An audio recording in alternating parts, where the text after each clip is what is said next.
pessoal!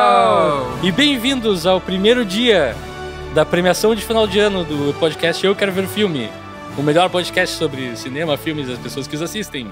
Se você não tá sabendo, a gente decidiu nessa semana que antecede o ano novo fazer uma série de episódios especiais nos quais a gente vai cada dia dar uma premiação diferente.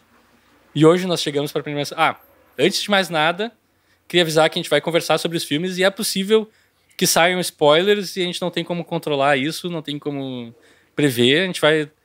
Não é o propósito spoilear tudo, mas se acontecer, aconteceu. Então eu já deixo avisado, assim, que os filmes que a gente discutir aqui pode ter spoilers falados a qualquer momento. Esteja preparado, ou não. Estou aqui com os meus amigos Alexandre Rossi e Leonardo Wittmann, e nós gastamos muito tempo discutindo e pensando nos nossos filmes favoritos desse ano e trazemos para você, ao longo dessa semana, uma premiação do podcast, que vão ganhar prêmios em dinheiro, vão ganhar medalhas e troféus especiais do podcast, todas essas produções que forem contempladas, obviamente. Outra coisa que acho que é importante falar, para quem está ouvindo o podcast no dia que ele vai sair, a gente ainda não viu Homem-Aranha nem Matrix, então esses filmes não foram considerados para as premiações desse ano. Acho que talvez... Bom, eles podem ser considerados para o ano que vem, eu acho, porque, enfim, pega esse momento entre anos pra gente. Mas eu não sei, eu não gostaria de chegar no final de 2022 e eleger Matrix como meu filme favorito do ano.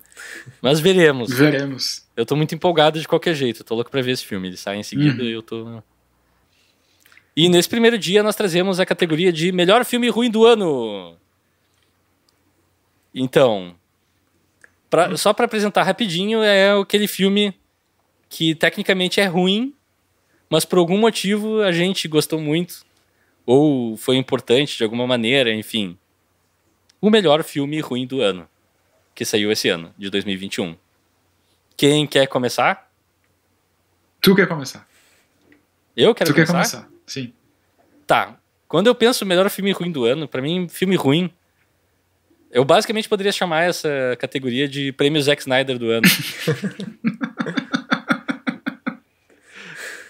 Então, esse ano saiu um filme muito importante, que eu acabei gostando muito mais do que eu esperava.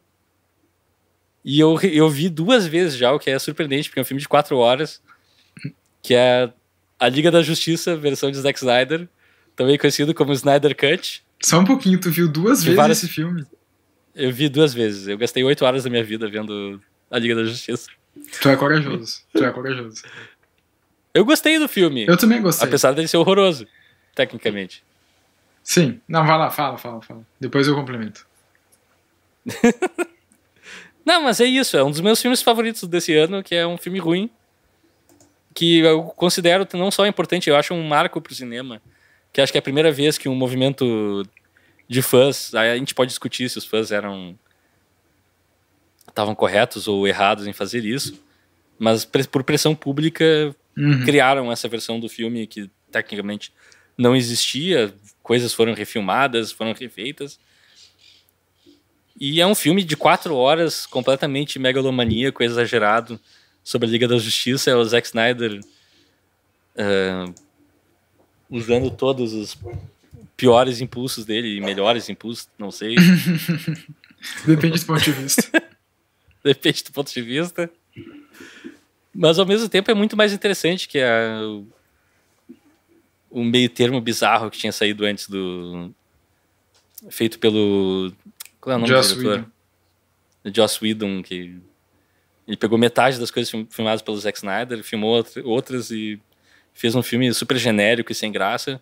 Esse não é genérico, é uma visão de um diretor mesmo, levada ao extremo, assim, é super...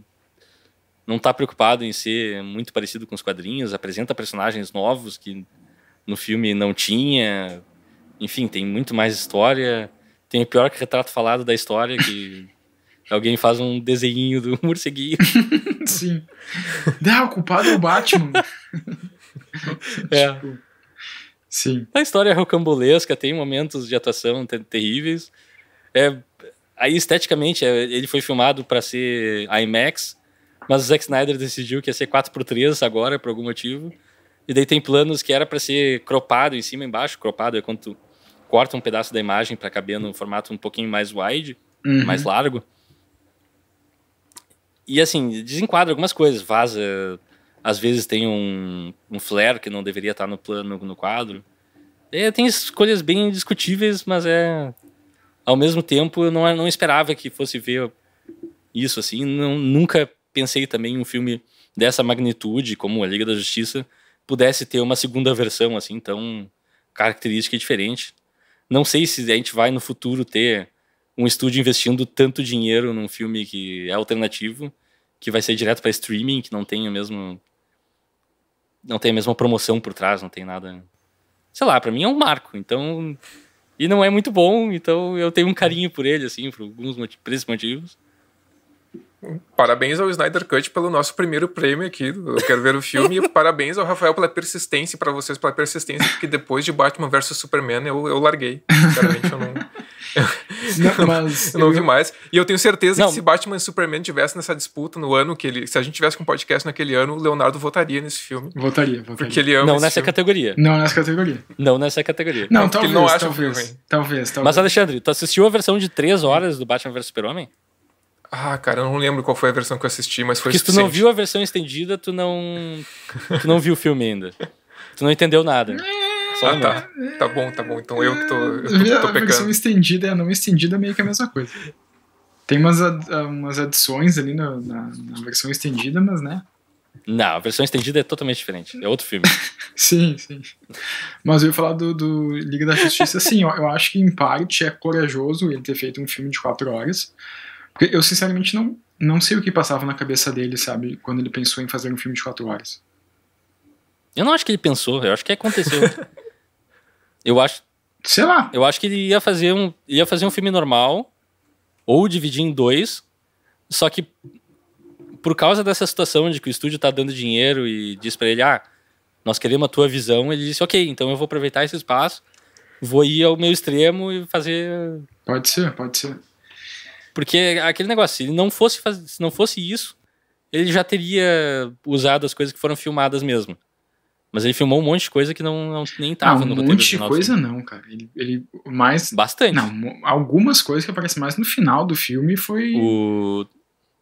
Tem uma cena que 100% não tinha nada, nem referência. Sim. Mas tem algumas coisas, tipo o Martian Manhunter, se eu não me engano, não era pra estar nesse filme. E foi colocada pra essa versão. Sim, mas tem a cena que o Martian Manhunter aparece com o Bruce Wayne e depois tem aquela cena final do Batman com o Coringa no deserto. Isso foram coisas gravadas, tipo, ano passado, assim. Mas de resto, eu acho que tudo tava gravado antes, assim. Só que daí foi arquivado. É difícil saber agora, não, mas eu tenho a impressão que foi bastante coisa filmada. Eles passaram quase 1 ano filmando. Tu diz depois que decidiram sair se decidiu que saiu o Snyder Cut? Exato. Não sei, cara. Eu acho que foi só uma reedição do filme. Mas, enfim. Em parte. Enfim, eu acho que, tipo, é um filme evidentemente melhor que aquela porcaria do Joss Whedon. Mas também achei um filme que prometeu muito, mas também que não é tudo isso, assim, né? Acho que é bem... É como tu falou, é megalomaníaco, é bem operístico, digamos assim. E tem várias... Operático, mas tem várias coisas bem questionáveis, assim, também. Eu achei ok, mas não me marcou, assim, como eu espero que um dia um filme da Liga da Justiça me marque. Uhum. Lembrando que o George Miller quase dirigiu um filme da Liga da Justiça em 2007. Uau. Não sei que cara esse teria. Pois é. Enfim. Mas é o George Miller Mad Max ou Happy Feet? Daí tem que perguntar pra ele, não sei também.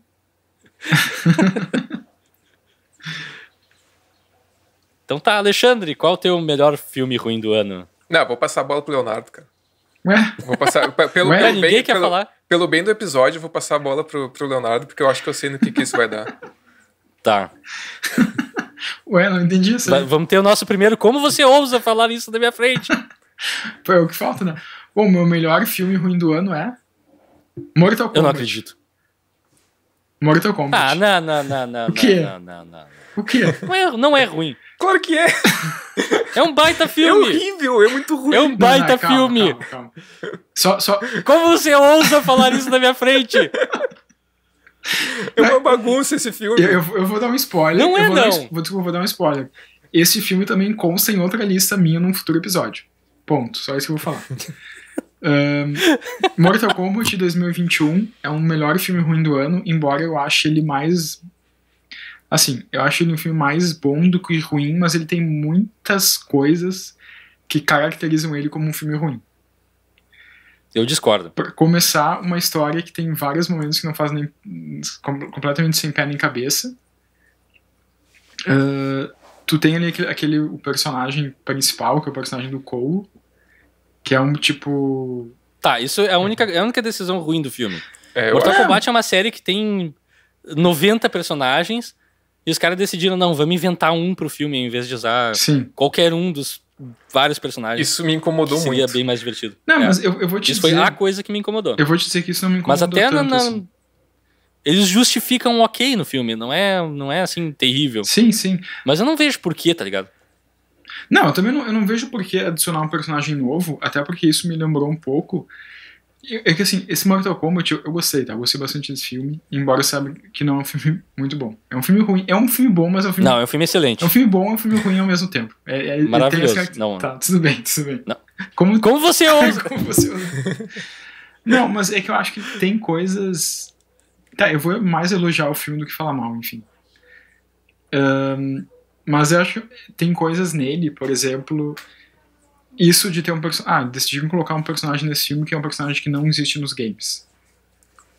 Como uma desculpa, digamos assim, para orientar as pessoas que não conhecem os jogos do Mortal Kombat e orientar elas dentro do universo do Mortal Kombat, do universo desse filme. O que eu acho que... Eu entendo essa decisão. Talvez não fosse a mais legal, mas eu entendo. Isso meio que também acho que adiciona a minha sensação de que esse Mortal Kombat me parece um pouco um filme, uma adaptação de filme de videogame, como se fosse um filme feito nos anos 90, assim. Eu tenho muita sensação vendo Mortal Kombat 2021, que é tipo um filme dos anos 90 de uma adaptação de videogame. Eu discordo um pouco. Começando por essa coisa de pegar um personagem que não existe e colocar ele pra, tipo...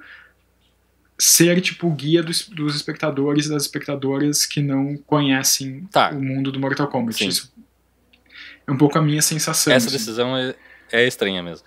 Mas o resto, tipo, o que marca os filmes da década de 90, adaptações de videogame geralmente, é que eles bolavam uma história e daí tentavam encaixar personagens de videogame que as pessoas que escreveram a história não tinham a menor compreensão de quem são, o que faziam. Tipo, o Balrog do Street Fighter virou um cameraman. Sim. A Chun-Li virou uma repórter. Sim. E esse filme, pra mim, ele se marca porque quem fez, ou os roteiristas, ou enfim, os criadores, tem total compreensão de quem são os personagens que eles colocam no filme. O Kay não é um abobado do mal, cretino, mas engraçadinho. A Sonya Blade é aquela personagem. Enfim, ele respeita a história do Mortal Kombat. Pra mim, esse filme tem um problema sério de ritmo, cara. Eu acho que ele acelera demais do meio pro final, e a sucessão de aqueles confrontos, aquela sucessão de sequências de ação, pra mim vão ficando muito rápidas. Os personagens vão trocando de locação, assim, tipo, de uma hora pra outra. Eles estão num lugar, depois estão no outro. Pra mim, o Mortal Kombat, o primeiro filme do Mortal Kombat, é o melhor filme do Mortal Kombat ainda. Eu gosto mais desse de 2021. Eu gosto mais do novo também. Eu acho o primeiro melhor. Mas eu tenho um carinho profundo pelo velho, porque por muitos anos eu considerei o melhor filme de ele é um filme ruim.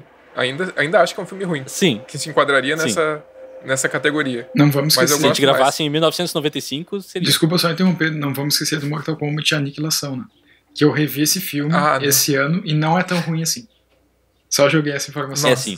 Não, é ruim sim. Eu tenho uma história depois pra contar sobre esse filme. Esse filme é inqualificável. Eu tenho uma história depois pra contar sobre esse filme que eu gostaria de contar. Tá, eu vou ter que ouvir essa história. Sem interromper o Alexandre, desculpa. Não, pode. É isso aí. Eu só tenho problemas com o ritmo desse filme e com essa opção do Cole. E aliás, eu fiquei achando durante boa parte do filme que ele ia se transformar no Scorpion. Mas depois... Pois é, eu Que também. seria uma escolha legal, né? Mas eu gostei desse jogo que eles fizeram. E outra coisa que eu acho engraçadíssima nesse filme é que a primeira aparição do Goro, que é um ser meio dragão, meio... Não sei, acho que é só meio dragão, enfim, é de outra dimensão. 4 braços, né? Tem 4 braços, é super forte. Mas daí a primeira aparição dele, ele tá num celeiro e ele abre a porta usando 2 braços. Bem delicadamente, assim. Eu tô abrindo. Em vez de destruir tudo. Eu achei muito cômico. Sim. Depois ele destrói a mesma porta, mas enfim. A primeira vez que ele aparece, pra ser intimidador, ele abre bem delicadamente. Achei isso bem divertido. A minha questão é mais que, tipo, eu acho que tem problemas de roteiro nesse filme. Tem aquela parte que o... Tipo, qual? O roteiro é perfeito. Não, assim, eu tenho mais elogios pra fazer pra esse filme do que críticas, tá? Então eu vou guardar esses elogios pra mais tarde, pra outro episódio. Não, mas pode criticar. Mas não, é que eu acho que tem algumas coisas, tipo de... quando os heróis, tipo a Sonya Blade, o Jax e o Cole e o Kung Lao, eles estão sendo atacados pelos... qual é o nome do vilão principal do filme? Eu esqueci. O Chang... Sub-Zero? Não, mas o... O Shang Tsung. Shang Tsung. Que daí eles estão meio que sendo atacados, daí o Raiden leva eles por uma outra dimensão, que é uma dimensão tipo um limbo. E daí, aqui vocês não podem ser atacados. Eu trouxe vocês aqui pra vocês não serem atacados, e aqui o Shang Tsung não pode nos localizar. Tá, mas então por que o Raiden não levou eles pra esse lugar antes, pra eles não serem atacados? Isso é uma coisa que fica meio, tipo, muito explícita assim no roteiro, sabe? Tipo, agora é conveniente que isso aconteça. Então vai acontecer isso. O próprio personagem do Cole, ele é desenhado desde o começo como um cara que apanha muito, mas um cara que não desiste. Daí chega um momento que ele tá ali junto com o Kung Lao e a Sonya Blade, eles estão treinando, e daí o Cole falha em algum treino, e daí o Raiden fala pra ele, tu não tá pronto pra ser um guerreiro. E daí o Cole fala, tá bom, então eu vou voltar pra minha família. Tipo, ele desiste, assim, sabe? Tipo, é muito uma coisa que tu vê que é conveniente, agora é conveniente esse personagem desistir e voltar pra família dele, porque lá, quando tiver com a família dele, eles vão ser atacados pelo Goro. Tipo, daí fica um pouco fragilizado, assim, em alguns momentos da história. Mas eu continuo... Enfim, aqui é o melhor filme ruim do ano, mas eu continuo gostando do filme. Depois... E a cena que o Sub-Zero congela os braços do Jax? É muito legal. Eu achei a cena que o Sub-Zero aparece pela primeira vez pro Cole ali na cidade, que ele joga um monte de gelo nos carros, aquilo lá é muito legal, cara. É muito legal aquela cena. Tem muitas cenas, muitos usos criativos também. Sim. Achei bem legal. E, enfim, por mim, desse filme é isso. Depois, mais tarde, em outro episódio, eu vou falar mais sobre ele. E, aliás, eu gostaria de pedir encarecidamente que a gente fizesse um episódio ano que vem só do Mortal Kombat 2021. Tá na lista. Tá na lista. Leonardo fazendo lista de Natal. Pois é.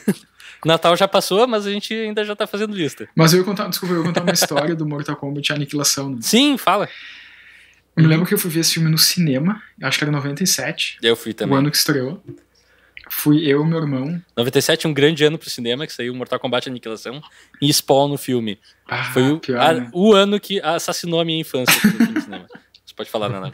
Fui eu, a minha avó e o meu irmão no cinema, porque eu e meu irmão a gente não podia ir sozinhos, porque a gente era menor de idade. Daí minha avó foi com a gente ver o Mortal Kombat Aniquilação lá no Bourbon Ipiranga, aqui em Porto Alegre.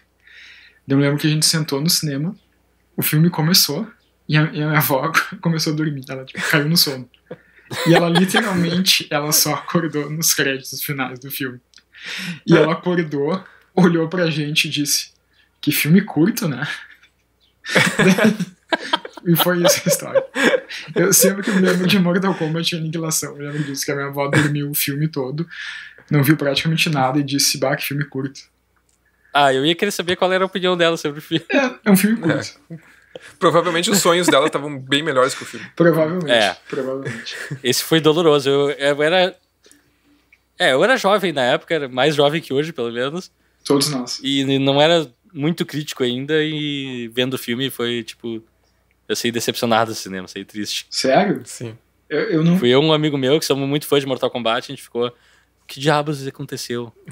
A gente só precisava que fosse tão divertido quanto o primeiro filme. Não era muita coisa pra pedir. Eu me lembro que eu não tinha um senso crítico tão preparado nessa época. Bom, não, eu obviamente. assisti... Bom, 97 também, né? Batman e Robin no cinema. Batman e Robin. Bah. Mas esse é um marco positivo pra mim. Clássico. Positivo. Não, eu lembro quando eu vi no cinema em Positivíssimo. 97 também, eu gostei, né? Melhor filme do É. Batman. Melhor filme do Batman. Debatível. Debatível. Talvez no Debatível. futuro É próximo. debatível. Talvez no futuro próximo a gente tenha esse debate, inclusive. É. E tu, Alexandre, qual o melhor filme ruim do ano pra ti? Então, tá. Assim, eu tinha selecionado 2, porque eu sabia que isso ia acontecer. Eu ainda acho que o Mortal Kombat se encaixa melhor nessa categoria, tá? Do que o filme que eu vou falar. Não, mas acho que isso coroa Mortal Kombat como o melhor filme ruim do ano, porque É que, assim, 2 contra 1. Eu vejo vários defeitos nesse filme, mas eu ainda acho um filme muito divertido. Eu gostei, eu passei o tempo bem de boas, assim, assistindo ele. Tem aquela coisa nostálgica de, eu jogava muito Mortal Kombat quando era criança, assim. Mas por isso que é o melhor filme ruim do ano e não o pior filme do ano. Exato, não, eu acho que ele se encaixa perfeitamente nessa categoria. Eu só vou fazer uma menção a um outro filme que, na real, assim, não sei exatamente se ele é um filme ruim, mas é que eu tive uma primeira impressão muito ruim dele. Mas talvez ele se proponha a ser o melhor filme ruim do ano, assim. Que é um filme que a gente cobriu no podcast também, que é o Maligno, do James Wan. Ah, yes! Entende? É um bom filme pra essa categoria. É um bom filme. Eu acho, pois é que a minha primeira impressão, depois conversando com vocês no episódio, eu tive uma outra leitura e tal, comecei a enxergar mais coisas como proposta, mas algumas coisas me incomodaram muito na primeira vez que eu vi, tipo a atuação me incomodou demais, aquela coisa exagerada da atuação, algumas coisas de trilha sonora eu não curti também e tal, mas ele é um filme que te prende do início ao fim, assim, ele funciona, é um filme que funciona. Só que tem umas coisas que eu não curto muito. Então eu achei que, se não puder botar Mortal Kombat, vou trazer o Maligno com essa argumentação aqui, né? É uma boa escolha. Eu acho que faz sentido. É que é difícil. Pra mim é difícil essa categoria, porque, tipo, tu tem que ver filme ruim. Né? Só que daí não pode ser qualquer filme ruim. Tem que ser um filme ruim que tu gostou. Eu acho que todo ano isso acontece. Pra mim, pelo menos, sempre tem aquele filme ruim que eu acabo recomendando pra todo mundo mesmo assim. Eu vou te dizer que eu cheguei, se as coisas tivessem sido diferentes, talvez a gente pudesse ter colocado o Old nessa categoria, mas não dá. Depois que eu vi o Old, não tem como colocar nos melhores. O Old é só ruim. É só ruim. É o pior filme ruim do ano. Pois é. Então, e aí chegamos ao fim do nosso primeiro dia de premiações. Pra recapitular, o melhor filme ruim do ano por Rafael Coelho, Liga da Justiça, o Snyder Cut, Leonardo Wittmann, Mortal Kombat, e Alexandre Rossi, Mortal Kombat /. E até amanhã nós viemos com mais uma categoria. Amanhã vai ser o melhor filme velho do ano. Opa! Ou o filme velho do ano. A gente vai explicar melhor no próximo episódio. Fique ligado, até amanhã! Tchau, pessoal. Até amanhã.